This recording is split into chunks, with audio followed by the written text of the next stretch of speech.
जुल्म ज्यादती होती है, हम पर झूठे केस लगाए जा रहे हैं। ना बीजेपी की लहर है ना कांग्रेस की लहर, तो आजाद समाज पार्टी की चंद्रशेखर भैया की लहर है। माहौल तो दिखा रहा है कि इस बार मध्य प्रदेश में जनता कुछ न कुछ बदलाव चाहती है। इस बार माहौल क्या है कि आज़ाद समाज पार्टी भीम आर्मी का है, क्योंकि हमारे जो मूल अधिकार हैं वो अभी तक इन पार्टियों ने दिए नहीं है। काफ़ी मजबूती में है अभी हम लोग, क्योंकि नींद उड़ चुकी है दूसरी पार्टियों की। जो भी शोषित है, जो भी वंचित है, जिन पर जुल्म ज्यादती हो रही है, हम खड़े हैं उनके लिए, आधी रात तक खड़े हैं हम। लेकिन आज जब जुल्म ज्यादती होती है, मॉब लिंचिंग होती है, हमारे धार्मिक स्थलों को तोड़ा जाता है, तो कौन कांग्रेसी नेता आता है? जिन लोगों ने हमेशा सत्ता में आने के बाद भी शोषण किया है, आज जनता जाग गई है। बीजेपी देख ली या कांग्रेस देख ली, वो हमेशा जुल्म ज्यादती करना गरीबों पर, दलित पर, मुस्लिम पर। और चलने में कुछ तकलीफ है? बिल्कुल बिल्कुल, मेरे को पेट से पोलियो है बचपन से ही, और मैं आज भी संघर्ष कर रहा हूँ बड़े भाई विनोद यादव अम्बेडकर जी के साथ में। बाबा साहब ने हमको प्रेरणा दी है कि समाज को संगठित करना है और इस देश में सत्ता स्थापित करना है, तो उसके लिए संघर्ष करना जरूरी है। नमस्कार, हमारे साथ अभी आज़ाद समाज पार्टी के कुछ समर्थक मौजूद हैं। हम इस वक्त है सावेर विधानसभा सीट पर। मध्य प्रदेश में यूँ तो कांग्रेस और बीजेपी दो महत्वपूर्ण पार्टियां हैं जो आमने सामने हर बार चुनाव लड़ती है और दोनों में से ही हमेशा सरकार बनती है। तीसरे मोर्चे पर समाजवादी पार्टी, बहुजन समाज पार्टी, आम आदमी पार्टी भी अपना असर दिखाती है। लेकिन इस बार भीम आर्मी से जुड़ी पार्टी आज़ाद समाज पार्टी ने भी मध्य प्रदेश में चुनावी ताल ठोक दी है, तो उन्हीं के समर्थकों से बात करेंगे। नमस्कार, क्या नाम है आपका? संतोष चौहान है मेरा नाम, आज़ाद समाज पार्टी जिला इंदौर अध्यक्ष हूँ। तो अध्यक्ष जी, क्या लगता है, क्या इस बार भविष्य और क्या आपको लग रहा है इस बार क्या माहौल है? इस बार माहौल क्या है कि आज़ाद समाज पार्टी भीम आर्मी का है, क्योंकि अभी तक जो भी हमारे 75 साल हो गए देश को आज़ाद हुए, लेकिन जो मूल सुविधा है संविधान को पूर्ण लागू नहीं हुआ हमारे देश में। और हम भीम आर्मी आज़ाद समाज पार्टी जब भी स्थापित होंगी देश या भारत में, तो सबसे पहले हम संविधान लागू करेंगे, क्योंकि हमारे जो मूल अधिकार हैं वो अभी तक इन पार्टियों ने दिए नहीं है। आपको लगता है अभी तक संविधान लागू नहीं हुआ है? पूरे संविधान नहीं लागू है। आज देखो संविधान जब किसी भी गरीब आदमी पे भी केस ठोक देते हैं, या देखो अभी हम कहाँ थे देश को लेकर, 111 स्तर पे नीचे आ गए हम। देश को भूखमरी, मतलब खुद मोदी जी बोलते हैं 180 करोड़ जनसंख्या को हम राशन दे रहे हो, मतलब हम कहाँ जा रहे हैं? भूख, मतलब हमको इतना बना दिया है कि हम मतलब गरीब देश बना दिया है। आप सोचो हम कहाँ थे, इंटरनेशनल थे। लेकिन अब ये बस इनकी मीडिया है, ये लोग बस दिखाते हैं कि ये अच्छा हो रहा है, लेकिन अभी नहीं हुआ है। क्या लगता है आपको, क्या नाम है? जी, मेरा नाम डॉक्टर शेख रईस कादरी है, मैं भीम आर्मी ज़िला महासचिव हूँ। क्या लगता है मध्य प्रदेश में कोई असर छोड़ पाएगी भीम आर्मी की पार्टी? विकल्प है, ये विकल्प है। तीसरा विकल्प यही है, क्योंकि हमने 75 साल में सब देख लिया है। बीजेपी देख ली या कांग्रेस देख ली, वो हमेशा जुल्म ज़्यादती करना गरीबों पर, दलित पर, मुस्लिम पर।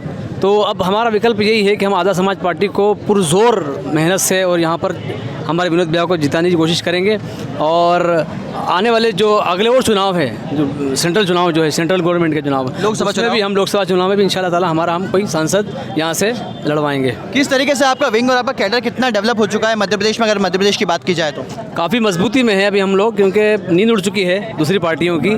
और काफ़ी इस वजह से हम पर जो है जुल्म ज्यादती होती है, हम पर झूठे केस लगाए जा रहे हैं। हमको झूठे केसों में फंसाया जा रहा है कि कहीं ना कहीं इनको दबाया जाए वापस से, क्योंकि अब हमारी तीसरा विकल्प हमारा ही है। उठ रहे हैं तो हमें दबाया जाएगा, तो इसलिए हम दबने वाले नहीं, डरने वाले नहीं। हम पुरजोर ताकत से हमारी भीम आर्मी को, आज़ाद समाज पार्टी को, और हम जो है हमारी पूरी ताकत लगाएंगे। और इंशाल्लाह हम जो भी मनुवादी सरकार, जो भी मनुवादी जिनकी सोच है, उनको हम टक्कर देंगे। अब हम खुले तौर पर बोल रहे हैं सावेर विधानसभा से, विनोद यादव अम्बेडकर के जानिब से। अब हमारी जो है भीम आर्मी की विंग जो है, मुस्लिम दलित एकता, भारत एकता मिशन हमारा ये एक मोनू है, हमारा एक ये लोगो है, इसको साथ लेकर चलेंगे। और मैं यहाँ की जनता से कहना चाहूँगा कि आज जिस तरह से हम दलित मुस्लिम एकता को आज हम यहाँ पेश कर रहे हैं, आगे भी हम पेश करते रहेंगे और किसी की बातों में नहीं आएंगे।